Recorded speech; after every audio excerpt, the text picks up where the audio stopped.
Welcome to the Robert Hunt Financial Market Update. It's your host, Catherine Hunt and Lucy Hunt, where we look at the week's financial news that can be a bit misleading, confusing, and take you off course, and help to make it actionable, understandable, and clear. What a week, and therefore what a show. What an intro. Thank you, sisters. Excellent job. We do have quite a week, therefore we do have quite a show. Well said. We're going to be looking at one of our favorites, Mr. Jason Zweig, warning us about having too much money in one stock. I'll have Miss Lucy Hunt explain the particulars behind that later.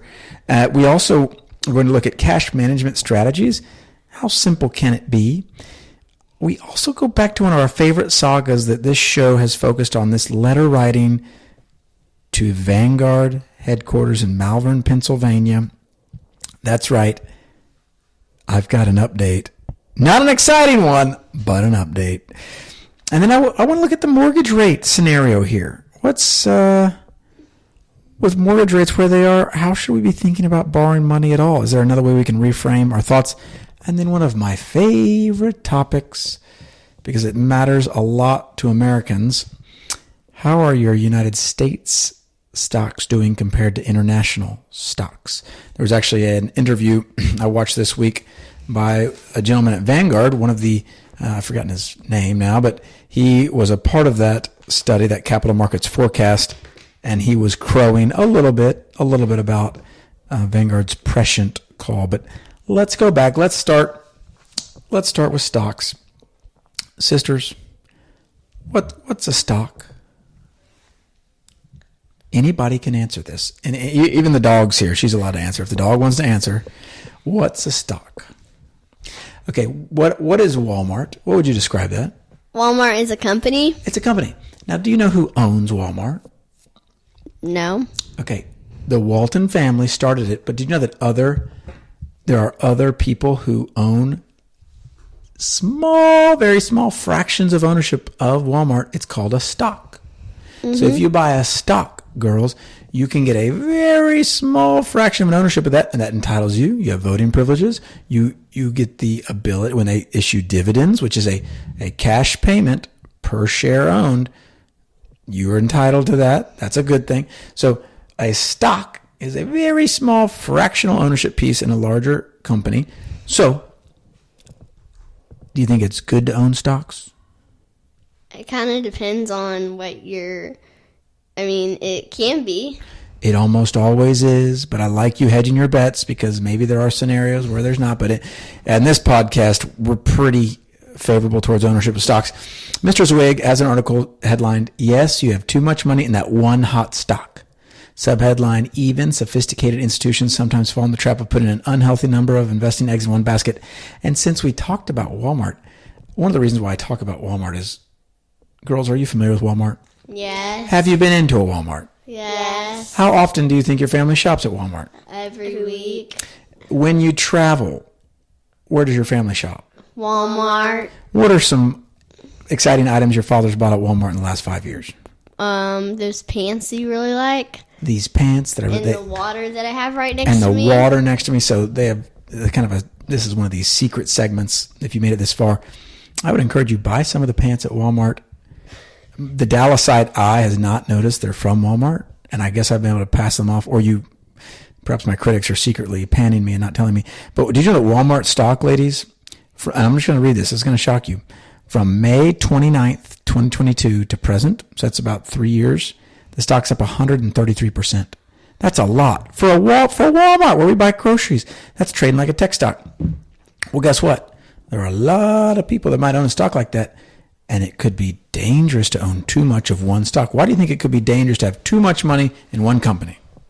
Because if all of a sudden something happens to that company, or maybe you lose the stock, or the stock market crashes or something, or the company fails or something, you won't necessarily have backup. That's right. Have you ever heard of the company Sears? No. My point exactly, ladies. It used to be so cool. A lot of our older listeners remember that company. Lucy, would you read a little bit from this data set into the microphone? Lucy's going to read to us a little bit of data about why individual ownership can be dangerous. Go ahead, Lucy Hunt. Because 96% of the stocks collectively earn the return of the cash, and 4% of the stocks represent the net gain for the entire U.S. stock market. That is an incredible stat read by an incredible girl. What it means is 96% of stocks pooled together, they earn cash. I remember when I saw this, I was shocked when I saw this as research from a group that johnluskin.com. But can you imagine that 96% of the stocks, you pull them together, you're just earning cash. You're earning cash returns. It's only 4% of the entire stock market that represents the gain. So you better pick the right stocks. Mr. Zwig in this article explains that there are a lot of instances where people pool money in one stock, girls, and it is dangerous. And it's real hard to talk people out of it because they've typically done very well. Now, there's upside too. I mentioned Mr. Walton. Their family has done really well not selling Walmart shares. Really, really well. But for every story like that, there are probably 5 or 6 where they probably would have been done well to sell. So this article explains some instances where foundations, they held too much money in one stock. An example given of what can happen to a stock is Cisco. This is in March of 2000. Cisco surpassed Microsoft to become the world's most valuable company. At that point, it had a total market value of $555 billion, and the stock hit an all-time high of $80.06. More than a quarter century later, that's still Cisco's all-time high, still not back. It's still 20% below. Dangerous game to put too much money in one stock. And now this article says Cisco's the NVIDIA of its era because, of course, NVIDIA, which is effectively turned into this AI company, they have just exploded. This is an interesting data point. The CEO of NVIDIA, Jensen Huang, starts a foundation, puts a little bit of NVIDIA stock in it, it explodes to $3.4 billion. Incredible. During that time period he donated the stock, it was up 745%. Be careful of anchoring to those sorts of stories. I think mentally, I'll just confess, girls, I don't know if you're like this. Do you ever think that maybe you have the ability to pick stocks? No. I think that's reasonable. I think a lot of men my age suffer from a syndrome called potential stock picker syndrome, where we think in our minds that we can pick the next Walmart or NVIDIA, despite the data Lucy Hunt just read that 96% of the universe of stocks, they earn cash returns, and only 4%. So that means, girls, if I laid out 100 coins and I said, I'm going to blindfold you, you have to pick up the 4 right coins. Do you think you could do it? Maybe. There's a possibility. How much would you bet you could do it, Catherine? How much money would you put on the line? $2. Yeah, I'd put it pretty low, right? I would not feel confident at all. That's essentially the game we enter into when we decide we can be a stock picker. But I can convince myself. You kind of look back and say, well, NVIDIA, I guess I could have seen it. Or maybe I should have seen it. And I can do this round and round. And I have to go back to the data because do you know that even your favorite podcaster has shortcomings in investing? Did y'all know that? It's hard to imagine. But I have to go back and look at the Spiva report that shows how difficult it is to beat index funds. I have to go back and look at this data on how difficult it is to individually pick stocks. Because in hindsight, it looks kind of easy. You just look at the chart, and oh, by the way, pick a chart, any chart. Sometimes NVIDIA is the chart of all charts. If you go back to when it started as a stock, its initial public offering, which is about 1999, it's up 304,000%.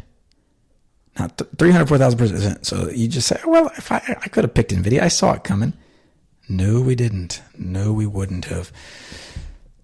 Let's keep those costs low. Now keep that investing simple. And don't forget to keep your time horizon long. Now, part of keeping simple is not anchoring to individual securities. We can't do it. It's very dangerous. So be willing to push back on that.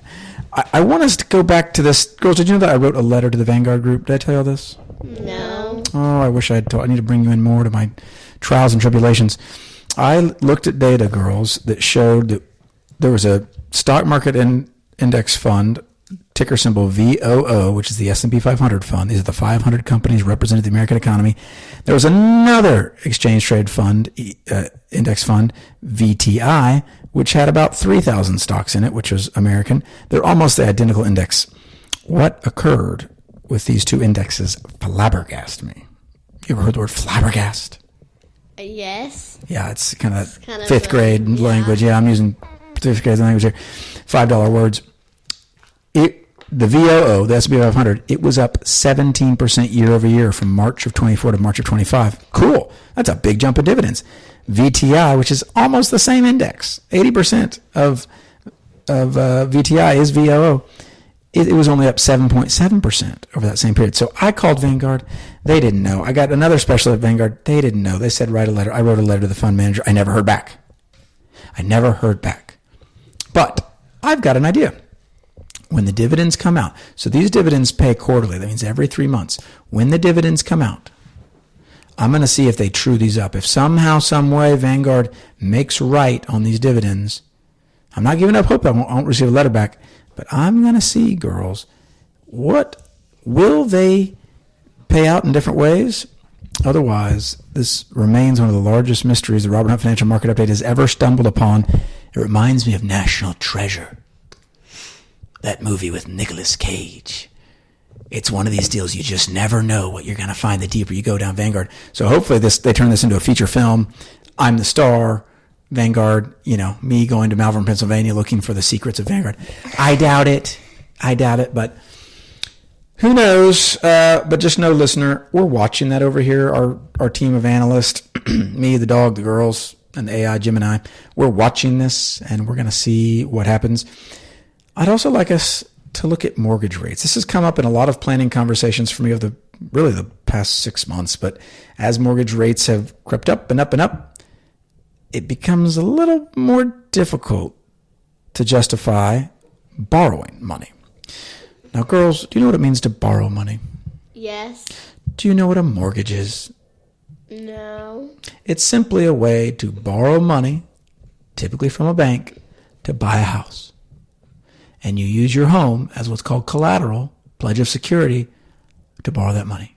And they charge you. They will charge you. So it has been a path to home ownership, a very positive thing throughout our country's history for the most part, although I recognize many people disagree with that. But these mortgage rates are higher, girls, than they were before.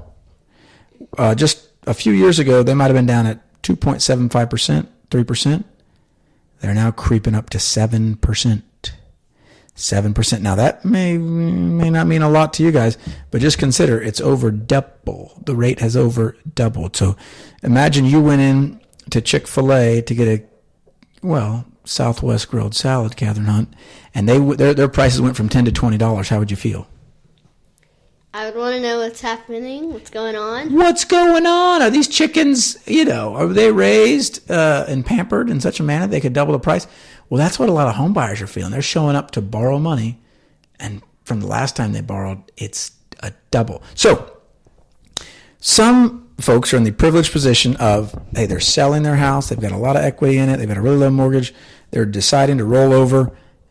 And it used to be common knowledge that you would simply borrow money again, because the thought was, girls, you could borrow money at low rates and invest the difference. This is one of those so you borrow at 3%, but the stock market earns you 8 or 7 or 9.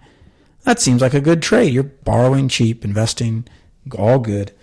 Well, what happens when rates are 7%? It's not so obvious, because our returns may not be.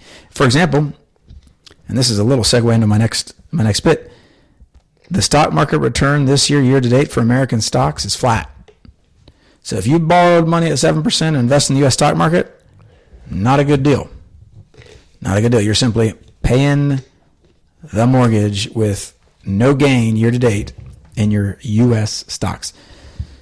So this may be a time, girls, where we look at what's going on and we say it may be a better deal to simply not have a mortgage and have less money invested in the stock market, because when you've got a 7% rate and you pay it down, it's kind of like a guaranteed 7% return. What you can't look a gift horse in the mouth. You ever heard that phrase?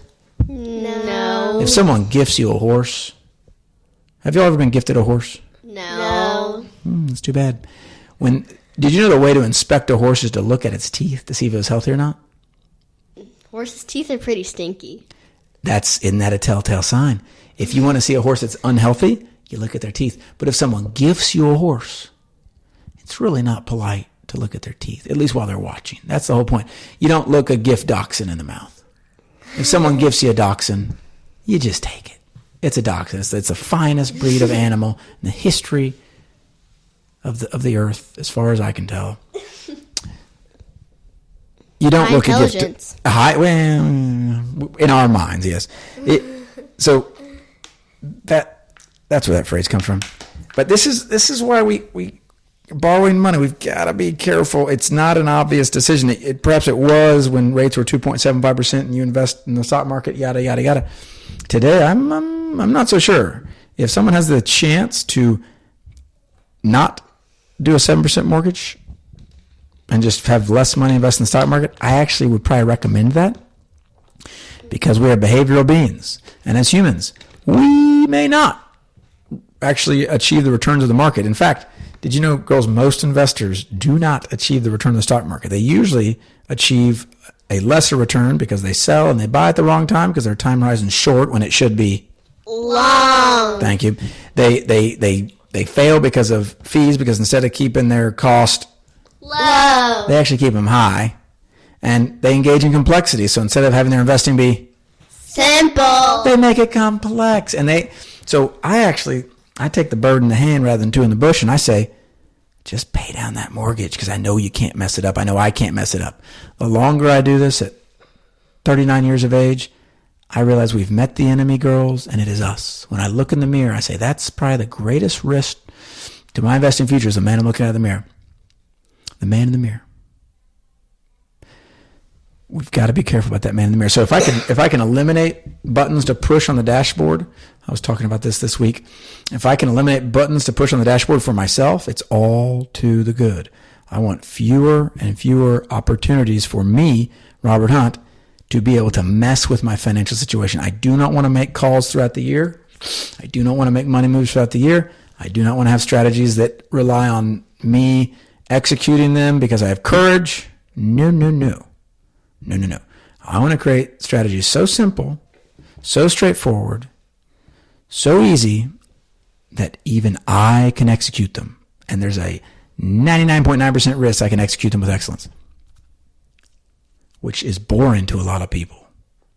Do you know that's boring, girls? But you know that it's okay to be boring? You know it's okay to have your investing be boring? Yes. It's the best. It's the best. And it's almost as good as our moniker, which is we got to keep those costs low. Investing simple and time horizon long. Welcome to summer, and until we talk next time. Bye-bye.